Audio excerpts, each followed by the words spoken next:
The transport ship descended through layers of crystalline atmosphere, and Jake finally saw the council station. It was massive, a structure that seemed to exist in multiple dimensions at once, all sharp angles and impossible geometry. His stomach twisted.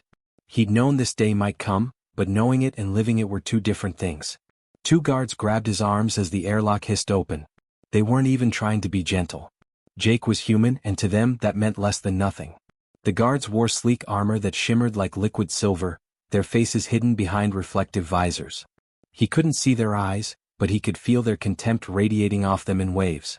They dragged him down endless corridors. Other beings watched from the shadows, aliens he'd never seen before, creatures with too many limbs or no limbs at all. Some whispered. Some just stared. Jake realized they'd probably heard the rumors too. A human standing trial before the ethereal council. It was almost unheard of. Humans didn't get trials. They got dismissed. The interrogation chamber was worse than he'd imagined. It was circular and open, with the council seated in a perfect ring above him. Their forms weren't quite solid. They seemed to flicker at the edges, like they were phasing in and out of reality. The ethereals had existed for over 1,000 years. They'd shaped galactic law, commanded fleets, and decided which species were worthy of survival. They looked at humanity the way an adult looks at insects. "You stand accused of sedition against the ethereal collective," the council leader said. Her voice wasn't loud, but it echoed through the chamber anyway, vibrating through Jake's bones. "Your colony harbors weapons of illegal manufacture. You ordered their production. You hid them from inspection. How do you answer?" Jake's mouth was dry. He'd been advised to deny everything, to play dumb, to claim ignorance. But as he looked up at their translucent faces, he understood it wouldn't matter. They'd already decided. The trial was just formality. "I didn't order anything," Jake said anyway, his voice steadier than he felt. "Those weapons were found in an old storage facility. We didn't even know they were there." The council leader tilted her head slightly. It was a dismissive gesture, like she was looking at something beneath her notice. "You lie. And you lie badly. Perhaps your species simply lacks the capacity for truth." That's when they restrained him. Energy cuffs locked around his wrists and ankles, glowing with a sickly blue light. The moment they activated, pain shot through his entire body. It wasn't the worst he'd ever felt, but he knew it was just beginning. "The punishment for sedition is immediate," another council member announced. "Execution by reformation. Let this human's final moments serve as a reminder to all species that the ethereal collective tolerates no defiance." Jake wanted to scream that he wasn't being defiant, that he was innocent, that this was unjust. But something in his chest told him the truth, that they didn't care about justice. They cared about power. They cared about making an example. The first energy lash came without warning. It tore across his back, and every nerve ending in his body felt like it was on fire. Jake did scream then. He couldn't help it. The pain was immediate and total, consuming everything. They kept going. Over and over, energy lashes struck his body. Minutes blurred into each other. Jake tried to stay strong, tried to hold on to something inside himself that couldn't be broken. But the pain was relentless. It came in waves, each one stronger than the last. His body convulsed. Blood ran down his face. His vision started to blur. He looked up at the council through watering eyes. He wanted them to see his defiance one last time. He wanted them to know that even though they were destroying his body, they couldn't destroy what he was. They couldn't destroy humanity. But they weren't even looking at him anymore. They'd moved on mentally, already discussing the next case, the next punishment, the next species that needed to be put in its place. Jake felt his strength fading. His heartbeat became irregular, struggling to keep up with the demands his body was making. The pain was still there, but it was becoming distant now, like it was happening to someone else. He took one last breath and let go. His heart stopped. His body went limp in the energy restraints. The guards lowered his corpse to the ground without ceremony. The council had already forgotten about him. The execution was complete. Justice in their eyes had been served. The chamber had gone quiet. Jake's body lay on the cold floor, lifeless and broken. The council had already moved on to other matters, their attention shifting to disputes between distant star systems and trade agreements that mattered far more than one dead human. Guards stood motionless nearby, waiting to dispose of the body according to protocol. Time moved strangely in that moment. Minutes ticked by like they always did, but there was something different about these particular minutes. Something felt heavy in the air, like reality itself was holding its breath. 43 minutes had passed since Jake's heart stopped beating. Then something happened that shouldn't have been possible. Jake's fingers twitched. Just slightly, barely noticeable. One of the younger guards noticed it first and tilted his head, uncertain if he'd actually seen it. But then Jake's chest heaved. Air rushed into lungs that had been still for nearly an hour. His body convulsed violently, muscles contracting in ways that should have been impossible. His eyes snapped open. They weren't the same eyes anymore. They glowed with a soft, ethereal light, something between silver and blue, pulsing gently like a second heartbeat. Jake gasped, choking on air, his whole body shaking. Every nerve ending was alive and screaming. He felt like he'd been turned inside out and then stitched back together by hands that didn't quite understand human anatomy. The council chamber erupted into chaos. "Impossible," one of the council members shouted, their translucent form flickering with agitation. "Deactivate the restraints." Guards rushed forward, hands hovering over the energy cuffs. They didn't know what to do. Nothing in their training covered this situation. Jake pushed himself up on his elbows, his muscles responding despite the fact that they should be torn apart. His body was whole. Every wound had vanished. The bruises, the burns, the lacerations, all gone. He looked down at his hands in confusion, turning them over as if they belonged to someone else. "What's happening?" he whispered, his voice hoarse from screaming. His throat felt raw but he could still speak. The energy restraints deactivated with a soft hiss. Jake pulled himself to his feet, unsteady at first, then stronger. He stood there in the middle of the chamber, breathing hard, trying to process what had just occurred. Around him, the council members were leaning forward, their translucent forms becoming more solid with shock and disbelief. "What did you do?" the council leader demanded, her voice sharp as a blade. "What technology did you activate?" Jake turned to face them slowly. He opened his mouth to say he didn't know, but then something stopped him. Because he did know. Somehow, impossibly, he knew exactly what had happened. During those 43 minutes of darkness, something had changed inside him. It wasn't just that he'd come back to life. He'd come back as something different. "I remember," Jake said, his voice steady despite the trembling in his limbs. Each word felt like it was coming from somewhere deep inside him, somewhere ancient and knowing. "I remember what's beyond." The chamber fell completely silent. "What do you mean you remember?" another council member asked, uncertainty creeping into their tone. "You were dead. The neural patterns were severed. There is nothing beyond death but void." But Jake could see something they couldn't. During those 43 minutes he hadn't been in void. He'd been somewhere else. Somewhere vast and incomprehensible, where reality worked differently.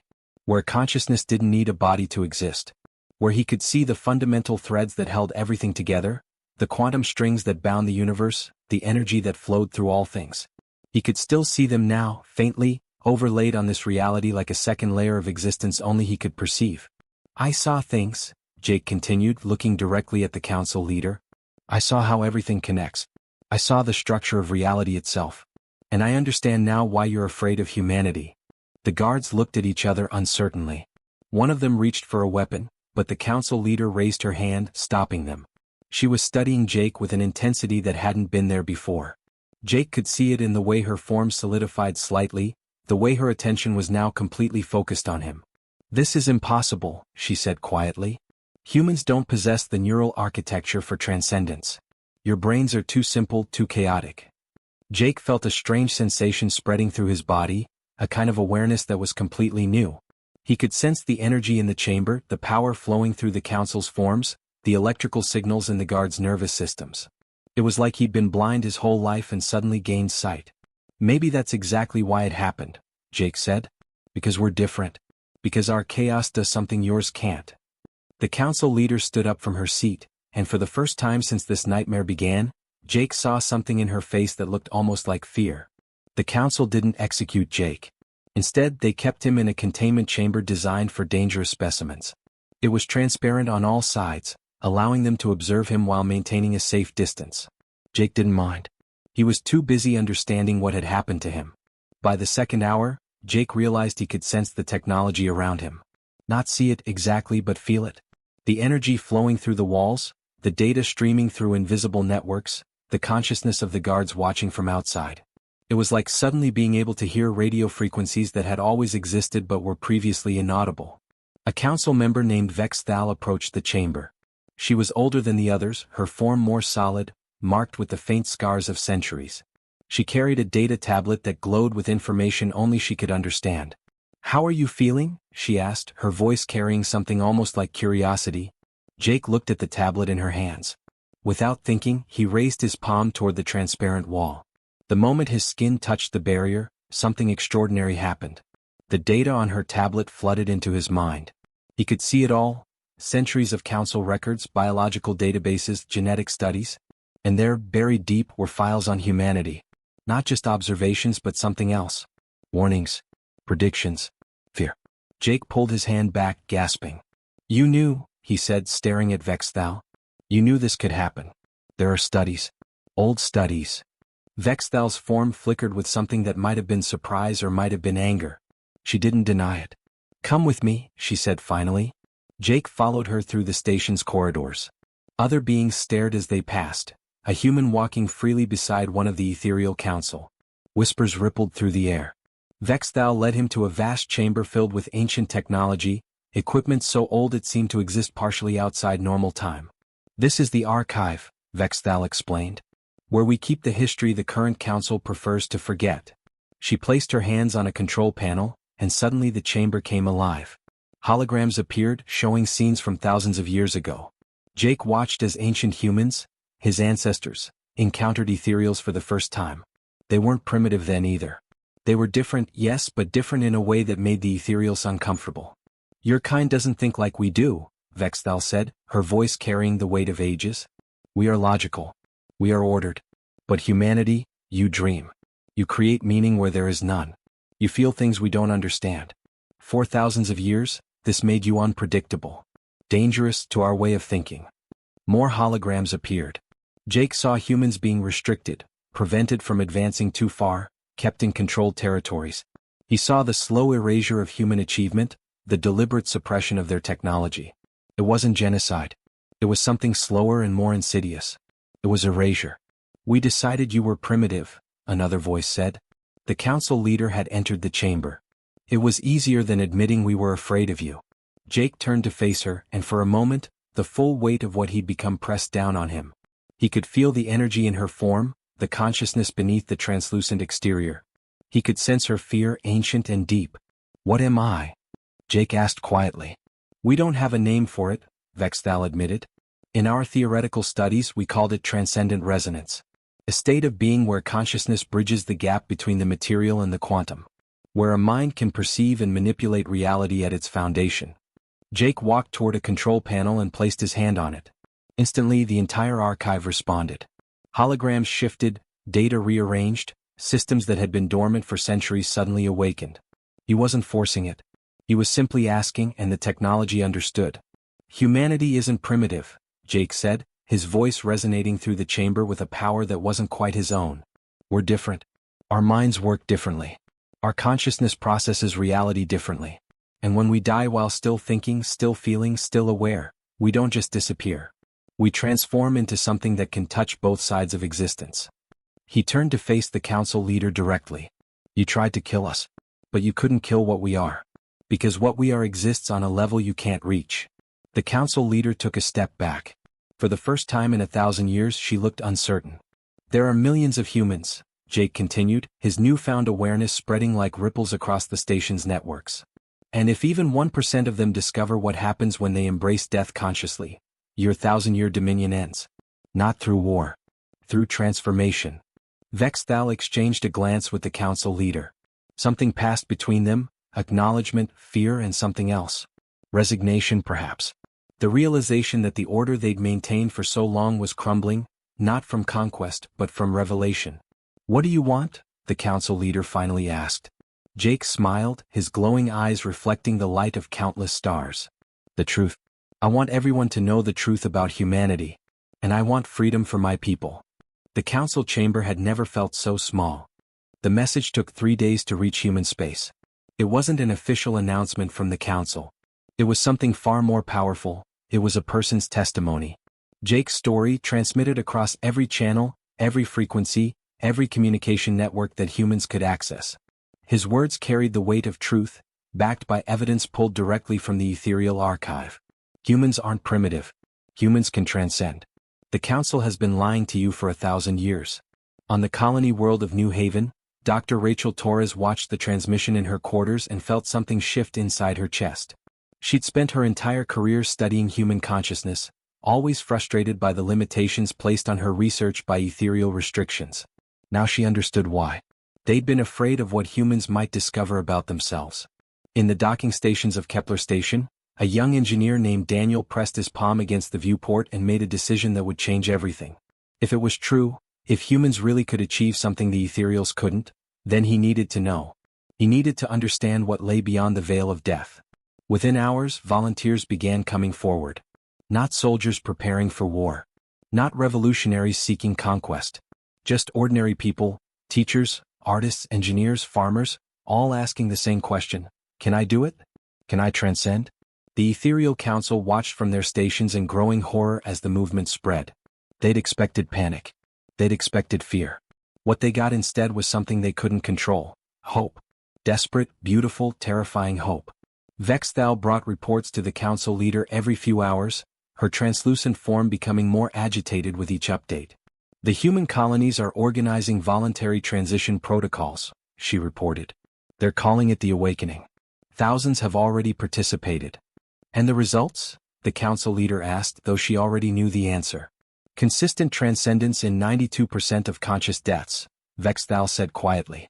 We're seeing the emergence of a new form of consciousness across human space. They're calling themselves the Resonant. And they're communicating with each other across quantum frequencies we can barely detect. The council chamber fell silent. This was the nightmare scenario they'd theorized about but never truly believed would happen. Humanity wasn't rising up in rebellion. They were ascending beyond the need for rebellion. On the human flagship Endeavour, Jake stood before a gathering of newly resonant humans. There were 50 of them here, all glowing with that same ethereal light that now marked his own form. They'd all made the choice. They'd all stepped through that threshold between life and death and emerged transformed. We're not alone, Jake said to them, his voice carrying frequencies that human ears alone couldn't perceive, but that all the resonant could feel. Every human who embraces this transformation joins us. We're becoming a new form of existence. Not better than our old selves but different. Capable. A woman named Lisa, a former diplomat, raised her hand. What about those who choose not to transcend? What about regular humans? They remain human, Jake said simply.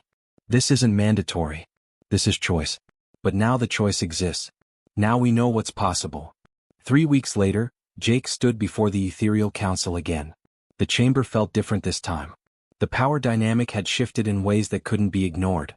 Jake wasn't alone. Vexthal stood beside him, and so did 2 other council members. Both younger, both increasingly sympathetic to humanity's emergence. Your reign is over, Jake said, his voice steady and clear. Not through conquest. Not through violence.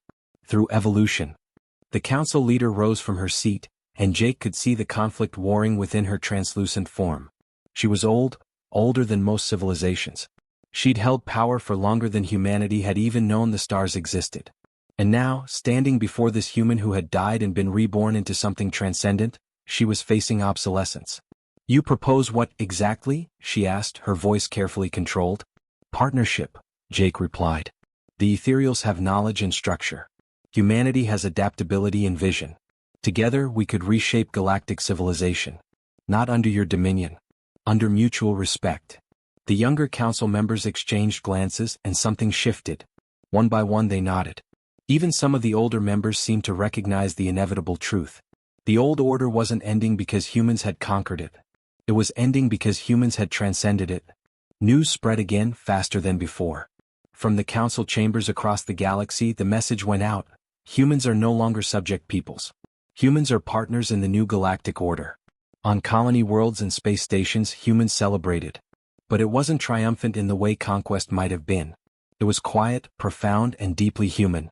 They'd won their freedom not through weapons, but through becoming something the ethereals couldn't suppress or control.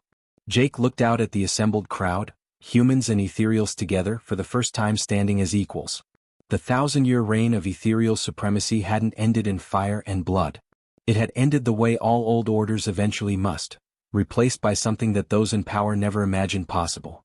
The Resonance stood ready to guide humanity into its new age.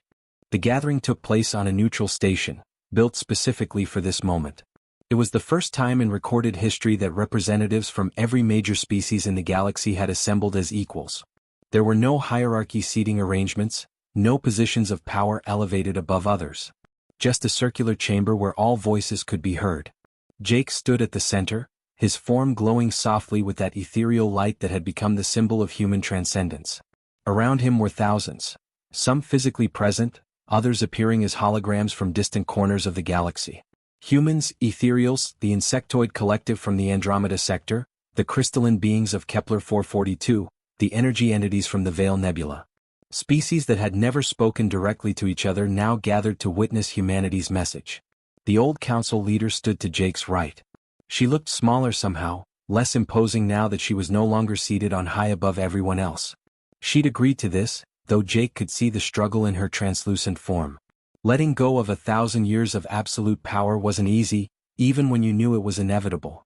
Jake took a breath, a habit he no longer needed but still performed, a connection to his human origins. His voice, when he spoke, carried across multiple frequencies simultaneously, reaching everyone present in the way they could best understand. 1,000 years ago, Jake began, my species was declared inferior. We were told we lacked the capacity for higher thought, for transcendence, for the kind of consciousness that could touch the stars. We were contained, restricted, observed like specimens in a laboratory. And we accepted it because we didn't know any better. He paused, letting his words settle into the consciousness of every being in the chamber. But something remarkable happened, Jake continued. When I died in this chamber, I discovered a truth that changes everything.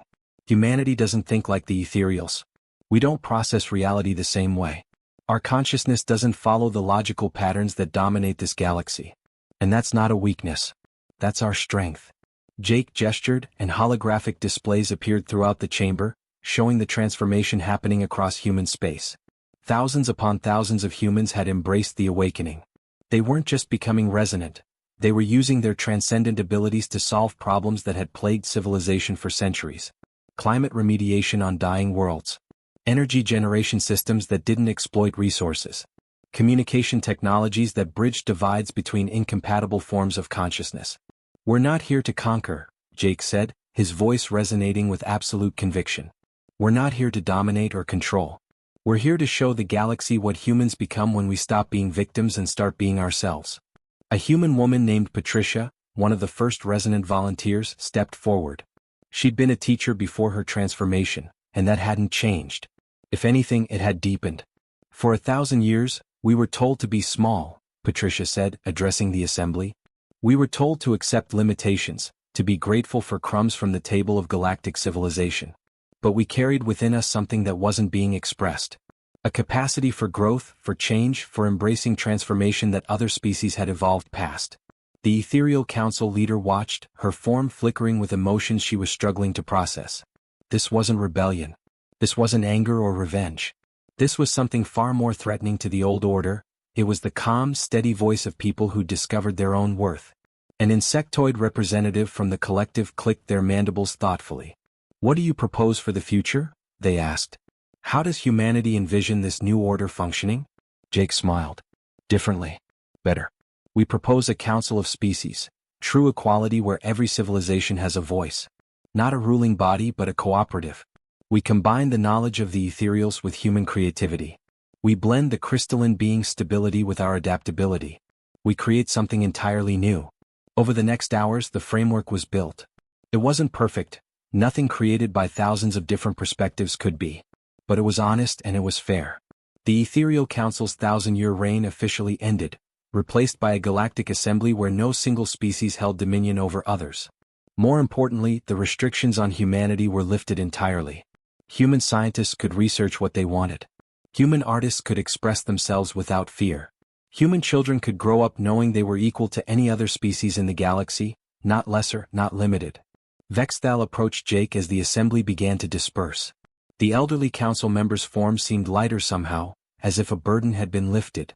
You did something remarkable, she said quietly. You changed everything without destroying what came before. That's a rare gift. Jake nodded.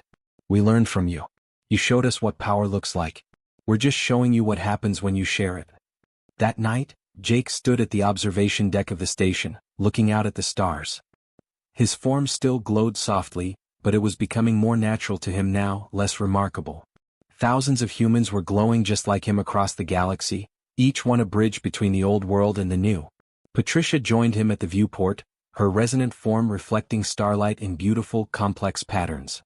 "Do you think they'll accept this?" she asked. "The older species? They've held power for so long." "Some will," Jake said. "Some won't. But change is happening whether they accept it or not. That's the thing about evolution, it doesn't ask for permission." The future stretched before them, vast and uncertain but filled with possibility. Humanity had stopped being victims. They'd stopped asking for scraps from those in power. They'd transcended and become something new, not superior but genuinely different. Genuinely themselves. The stars seemed to shine brighter now, welcoming humanity into a galaxy where they finally belonged as equals. The age of human ascendance had truly begun.